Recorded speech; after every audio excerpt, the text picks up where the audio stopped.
Hi எல்லாருக்கும் வணக்கம். Welcome to Sunday சமையல் வித் பல்லவி. இன்றைக்கி நாக சதுர்த்தி ஸ்பெஷலாக டெம்பிள் ஸ்டைலில் புளியோகரை வடை செய்ய போகிறோம்.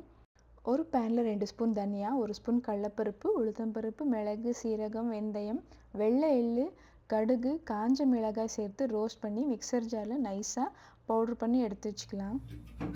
இன்னொரு பேனில் ஆயில் சேர்த்து கடலைக்கொட்டை ரோஸ்ட் ஆனதும் பெருங்காயம், காஞ்ச மிளகாய், கடுகு, சீரகம், கடலைப்பருப்பு, உளுத்தம்பருப்பு, முந்திரி சேர்த்து வதக்கி தனியாக எடுத்து வச்சுக்கலாம். கறி லீவ்ஸ் இருந்தால் ஆட் பண்ணிக்கோங்க, என்கிட்ட இல்லை அதனால நான் ஆட் பண்ணலை. அதே பேனில் கெட்டியாக கரைச்ச புளி தண்ணி, மஞ்சளை சேர்த்து வதக்கிக்கலாம். அரைச்ச மசாலாவை சேர்த்து மிக்ஸ் பண்ணிக்கலாம். 1 டேபிள் ஸ்பூன் வெல்லம் சேர்த்து நல்லா மிக்ஸ் பண்ணிக்கோங்க. குக் பண்ண ரைஸை ஆட் பண்ணி தாளிப்பு போட்டு மிக்ஸ் பண்ணிக்கலாம். மசாலாவோட நல்லா மிக்ஸ் ஆகணும். ரைஸ் நல்லா மிக்ஸ் ஆனதும் கொத்தமல்லியை தூவி மிக்ஸ் பண்ணினா சூப்பரான டெம்பிள் ஸ்டைல் புளியோகரை ரெடி. இப்போ கிறிஸ்பியான மசால் வடை செஞ்சுக்கிறேன். ஸோ ஃப்ரெண்ட்ஸ், நம்ம நாக சதுர்த்தி ஸ்பெஷலாக டெம்பிள் ஸ்டைல் புளியோகரை வடையும் ரெடி.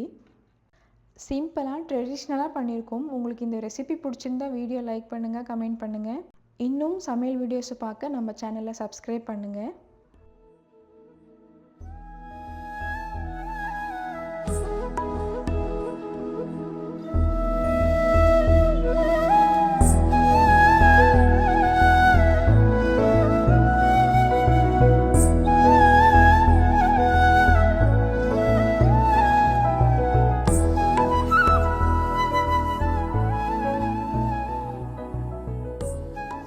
சண்டே சமையல் வித் பல்லவியில் நெக்ஸ்ட் வீக் என்ன சமையல்னு பார்க்கலாம். தேங்க்ஸ் ஃபார் வாட்சிங். பாய்.